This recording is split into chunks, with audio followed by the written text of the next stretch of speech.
तो इसका फिर आंसर सर है लेटर से फॉन्ट बड़ा की। दिस इज ड्यू टू, अब दिख रहा ठीक से? यस। ठीक, this is due to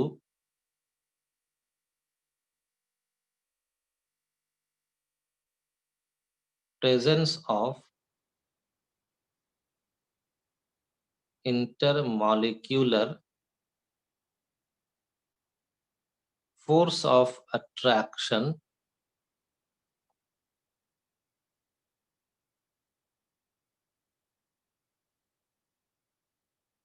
in gases। तो इंटरमॉलिक्यूलर गैसेस में इंटरमॉलिक्यूलर फोर्स ऑफ अट्रैक्शन पाया जाता है, और इसी इंटरमॉलिक्यूलर फोर्स ऑफ अट्रैक्शन के कारण जो रियल गैसेस है वो आइडियल गैसेस की तरह से बिहेव नहीं करता है।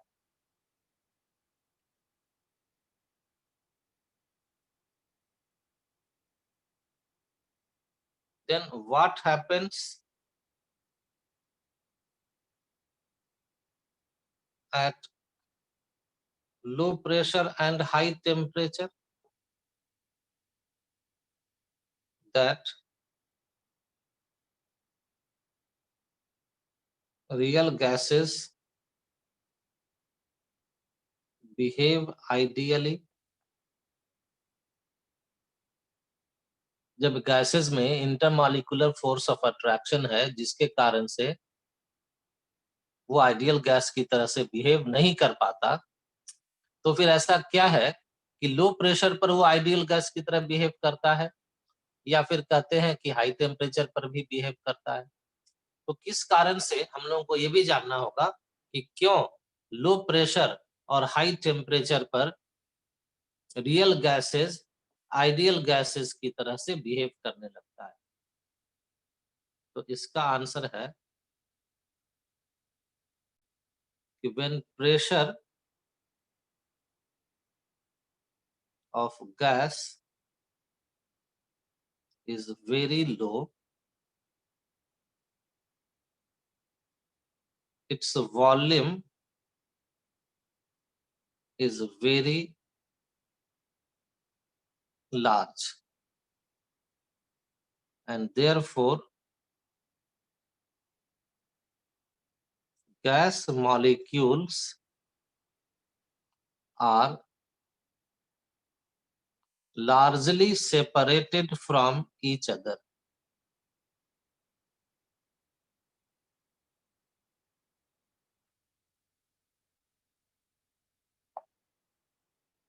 लो प्रेशर पर गैस का वॉल्यूम बहुत बढ़ जाता है, और गैस का वॉल्यूम बढ़ जाने से मॉलिक्यूल्स के बीच में इंटरमॉलिक्यूलर स्पेस बढ़ जाता है, और इंटरमॉलिक्यूलर स्पेस बढ़ने से मॉलिक्यूल्स एक दूसरे से लार्जली सेपरेट हो जाते हैं, मतलब एक दूसरे से बहुत दूर दूर चला जाता है।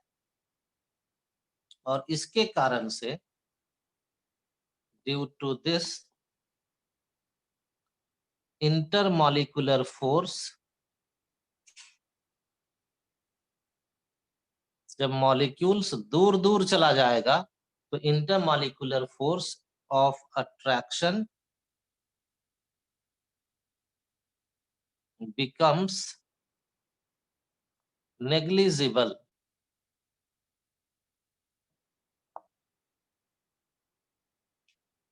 ध्यान से सुनिए, इसको समझिए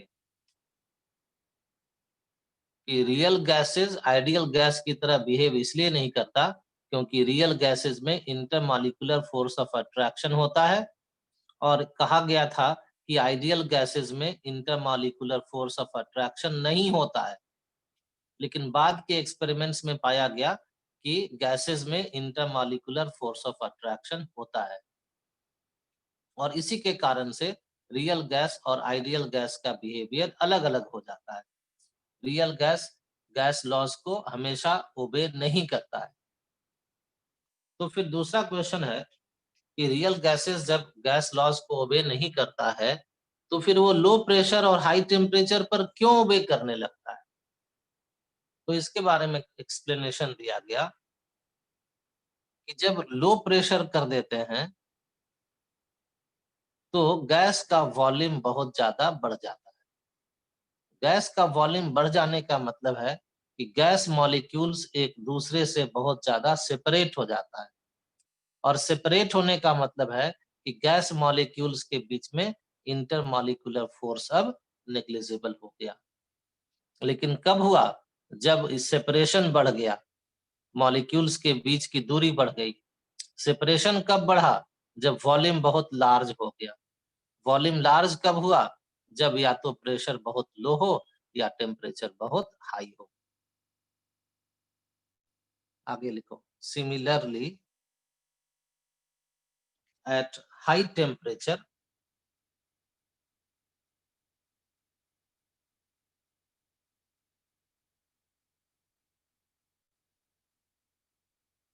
volume is again large। Temperature बढ़ने से वॉल्यूम बढ़ता है, तो हाई टेम्परेचर पर अगेन वॉल्यूम लार्ज हो गया। लार्ज हो गया तो फिर यही कंडीशन में आ गया कि इंटरमॉलिक्यूलर स्पेस बढ़ गया, मॉलिक्यूल्स के बीच में सेपरेशन अधिक हो गया, तो intermolecular force of attraction negligible हो गया। और इसके साथ साथ जब हाई टेम्परेचर होता है तो kinetic energy of gas molecules भी क्या हो जाता है? हाई हो जाता है। और काइनेटिक एनर्जी हाई होने से वेलोसिटी ऑफ गैस मॉलिक्यूल्स ये भी हाई हो जाता है। हम लोग ये जब पढ़ते हैं ना कि गैस मॉलिक्यूल्स जो है रैंडम मोशन में रहता है, एक दूसरे से टकराते रहता है, दीवार से टकराते रहता है, यानी कि गैस मॉलिक्यूल्स का वेलोसिटी होता है। तो जब टेम्परेचर बढ़ाते हैं तो उसको एनर्जी मिलता है, और गैस मॉलिक्यूल्स को एनर्जी मिलता है तो उसका काइनेटिक एनर्जी बढ़ जाता है। काइनेटिक एनर्जी बढ़ गया तो वेलोसिटी बढ़ गया, और वेलोसिटी बढ़ गया साथ साथ वॉल्यूम भी लार्ज हो गया है। तो इन दोनों फैक्टर से again intermolecular force become negligible.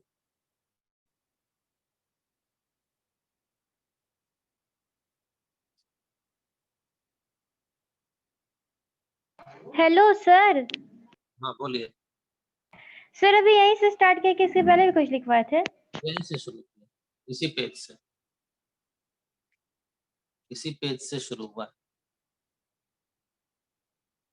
तो जब इंटरमॉलिक्यूलर फोर्स नेग्लिजिबल हो गया तो फिर जो रियल गैसेस था वो अब आइडियल गैस की तरह से हो गया, क्योंकि आइडियल गैस में भी इंटरमॉलिक्यूलर फोर्स नहीं होता, और रियल गैसेस में भी लो प्रेशर और हाई टेम्परेचर पर जब चला गया तो वहां पर भी intermolecular force of attraction negligible हो गया।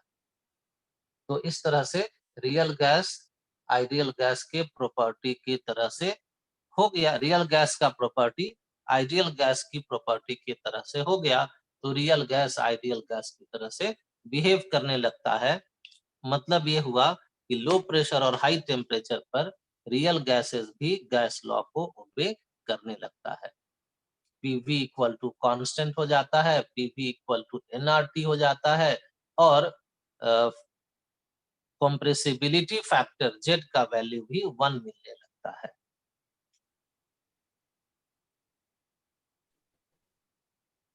जिसको कहते हैं लिक्विफैक्शन ऑफ गैसेस।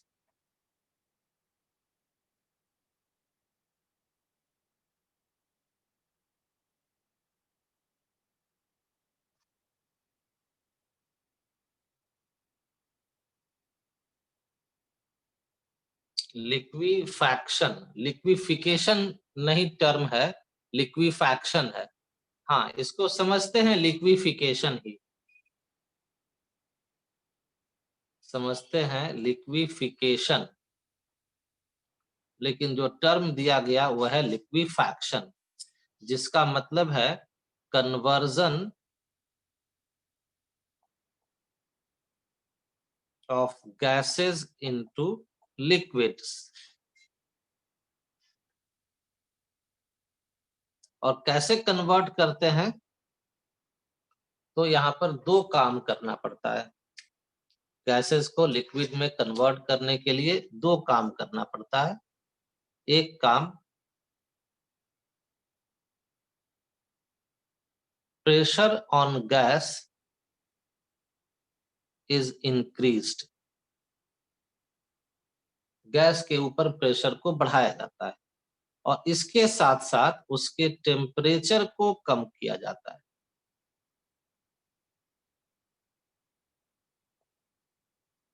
देखिए इसको ठीक से समझिए। मान लीजिए किसी कंटेनर में कोई गैस है, तो गैस का मॉलिक्यूल्स के बीच में डिस्टेंस बहुत ज्यादा होता है, सेपरेटेड होता है। हम लोग जानते हैं कि इंटरमॉलिक्यूलर स्पेस गैसेस में ज्यादा होता है। अब जब इसके ऊपर प्रेशर बढ़ाएंगे, बाहर से प्रेशर बढ़ाएंगे, तो क्या होगा कि गैस का वॉल्यूम कम होने लगेगा। क्या मॉलिक्यूल्स भी कम हो जाएगा? No sir. No sir. Molecules को बाहर निकलना अलाउड नहीं है, तो मॉलिक्यूल्स बाहर तो वॉल्यूम कम हो जाएगा, तो गैस मॉलिक्यूल्स आपस में नजदीक आ जाएगा। और प्रेशर बढ़ाएंगे तो गैस मॉलिक्यूल्स वॉल्यूम कम होने से गैस मॉलिक्यूल्स और नजदीक आ जाएगा।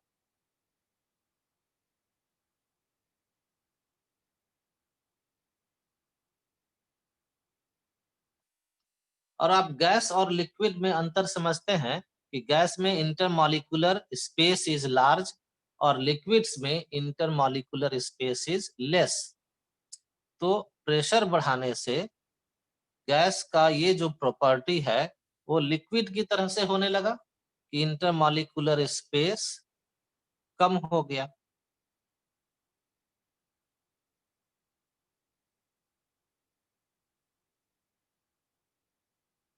तो अब प्रॉपर्टी में देखो अंतर आना शुरू हो गया। गैस का इंटरमॉलिक्यूलर स्पेस अधिक होता है और लिक्विड्स में इंटरमॉलिक्यूलर स्पेस कम होता है। तो प्रेशर को कहा गया कि बढ़ाया जाता है, तो प्रेशर के बढ़ाने से क्या होने लगता कि इंटरमॉलिक्यूलर स्पेस कम हो जाता है, जैसा कि लिक्विड्स में होता है। तब तो गैस को लिक्विड में बदल जाना चाहिए, बताओ, क्योंकि लिक्विड जैसा प्रॉपर्टी आ गया, इंटरमॉलिक्यूलर स्पेस कम हो गया। लेकिन अभी नहीं होता है। क्यों नहीं होता है? तो गैस का मॉलिक्यूल्स का वेलोसिटी हाई रहता है और लिक्विड में लिक्विड पार्टिकल्स का वेलोसिटी कम होता है। तो ये तो इंटरमॉलिक्यूलर स्पेस कम हुआ, वेलोसिटी नहीं कम हुआ। तो वेलोसिटी को डिक्रीज करने के लिए क्या करते हैं?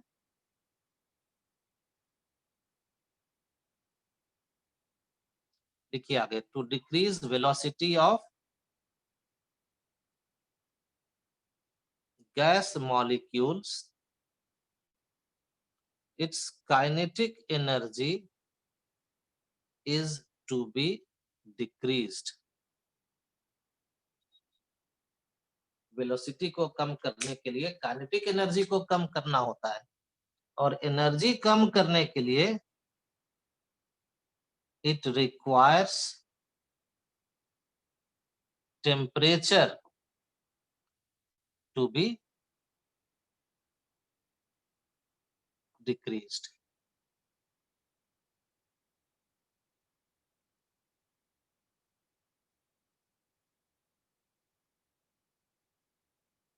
देखो फिर से सुनो ध्यान से। गैस में इंटरमॉलिक्यूलर स्पेस लार्ज होता है, लिक्विड्स में इंटरमॉलिक्यूलर स्पेस कम होता है। दूसरा, गैस के मॉलिक्यूल्स का वेलोसिटी हाई होता है और लिक्विड्स के मॉलिक्यूल्स का वेलोसिटी लो होता है। तो इंटरमॉलिक्यूलर स्पेस को कम करने के लिए प्रेशर को बढ़ाया जाता है। लेकिन सिर्फ इंटरमॉलिक्यूलर स्पेस कम होने से गैस लिक्विड में नहीं बदलता, उसके गैस मॉलिक्यूल्स के वेलोसिटी को भी कम करना जरूरी है, और उसी वेलोसिटी को कम करने के लिए टेम्परेचर को कम करते हैं, क्योंकि टेम्परेचर के कम होने से काइनेटिक एनर्जी कम होता है, और काइनेटिक एनर्जी के कम होने से वेलोसिटी कम हो जाता है।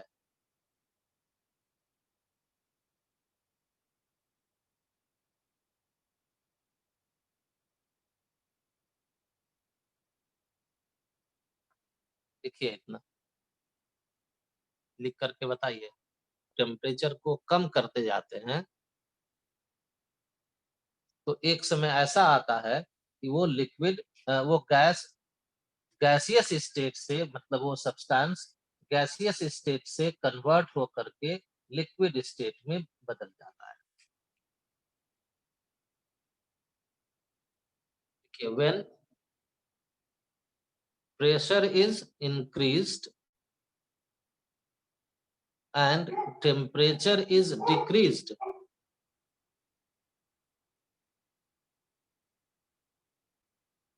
gas is converted into liquid at a certain constant temperature.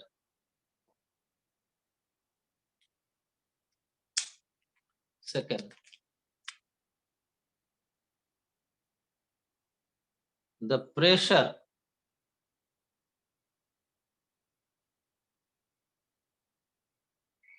at which a gas is first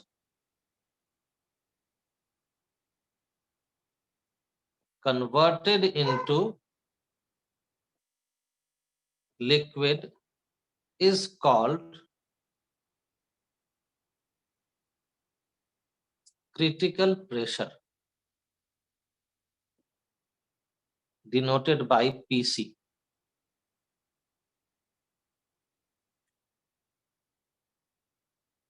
At pressure higher than this,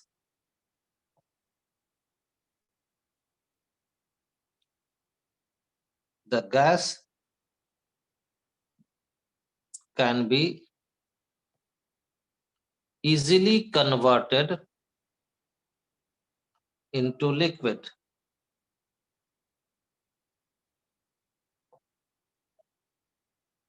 But at pressure above, at pressure less than critical pressure,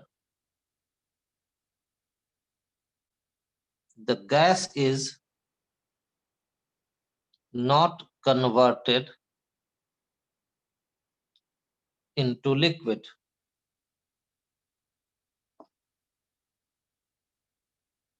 That is,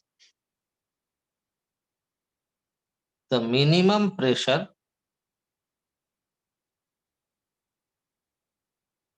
required to convert a gas into liquid is called critical pressure.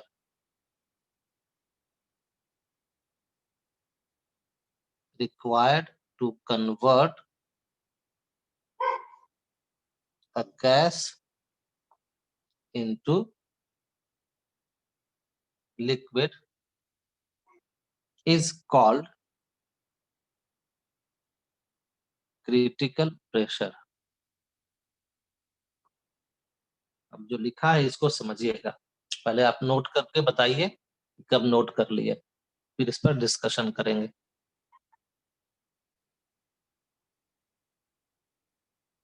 Pressure को जब बढ़ाते हैं, temperature को कम करते हैं, तो gas liquid में convert होता है। तो प्रेशर को बढ़ाते बढ़ाते इतना प्रेशर पर ले आते हैं गैस को, जिस प्रेशर पर वो पहली बार फर्स्ट कन्वर्टेड इनटू लिक्विड, मतलब जिस प्रेशर पर गैस पहली बार लिक्विड में कन्वर्ट हो जाता है उसी प्रेशर को नाम दिया जाता है। उसको एक्सपेरिमेंट से नोट कर लेते हैं उस प्रेशर को और कहते हैं कि this pressure is the critical pressure of gas. इसका दूसरा मतलब यह है कि उस प्रेशर से और ज्यादा प्रेशर बढ़ा देंगे तब भी गैस आसानी से और ज्यादा आसानी से लिक्विड में कन्वर्ट हो जाएगा। किस प्रेशर से बढ़ा देंगे? तो क्रिटिकल प्रेशर जो नोट किए थे उससे बढ़ा देंगे। लेकिन अगर उस क्रिटिकल प्रेशर से कम प्रेशर पर गैस को रख दिए, pressure less than critical pressure, तब उस गैस को हम लोग लिक्विड में कन्वर्ट नहीं कर पाते। और इसी से डिफाइन करते हैं कि दैट मिनिमम प्रेशर, कम से कम प्रेशर जिसको अप्लाई करने से गैस कन्वर्ट हो जाए लिक्विड में, कम से कम जिस प्रेशर को अप्लाई करने से गैस लिक्विड में कन्वर्ट हो जाए उसी प्रेशर को नाम दिया गया है क्रिटिकल प्रेशर। इसको आप एक एग्जांपल से समझिए। जब कार्बन डाइऑक्साइड पर एक्सपेरिमेंट किया जा रहा था, एंड्रयू नाम के साइंटिस्ट थे, ANDREW, एंड्रयू नाम के साइंटिस्ट थे। वो एक्सपेरिमेंट कर रहे थे कार्बन डाइऑक्साइड गैस पर। कार्बन डाइऑक्साइड के प्रेशर को बढ़ाते बढ़ाते जब ले आया गया 73.9 बार पर, कितना पर? तो 73.9 बार पर जब इतने प्रेशर पर ले आया गया तो CO2 गैस कन्वर्ट हो गया CO2 लिक्विड में। अब ध्यान से समझिए, अगर कार्बन डाइऑक्साइड का प्रेशर लेस देन 73.9 बार है तो CO2 remains in gaseous state. यानी कि पहली बार CO2 गैसियस स्टेट में कब बदला? जब उसके ऊपर 73.9 बार प्रेशर को अप्लाई किया गया। उससे अगर कम प्रेशर रखा गया तो फिर वो लिक्विड स्टेट में नहीं बदला, वो गैसियस स्टेट में ही पाया गया। लेकिन जब प्रेशर को बढ़ा दिया गया 73.9 बार से, तो मोर CO2 was converted into liquid, और ज्यादा CO2 लिक्विड में आसानी से कन्वर्ट होने लगा। तो ये सब एक्सपेरिमेंट से ऐसा कंक्लूजन निकला जो आप भी निकाल सकते कि भाई जब 73.9 बार प्रेशर अप्लाई करते हैं तभी CO2 गैस से लिक्विड में कन्वर्ट होता है। इससे कम प्रेशर रखते हैं तो वो गैस से लिक्विड स्टेट में कन्वर्ट नहीं होता और वो रिमेन्स इन गैसियस स्टेट। तो इसी प्रेशर को नाम दे दिया गया critical pressure of carbon dioxide, PC, critical pressure. इसी को कहा गया क्रिटिकल प्रेशर ऑफ CO2, क्योंकि कम से कम इतना प्रेशर अप्लाई करेंगे तो CO2 गैस से लिक्विड में बदलेगा। चलिए इतनी बात समझ गए होंगे।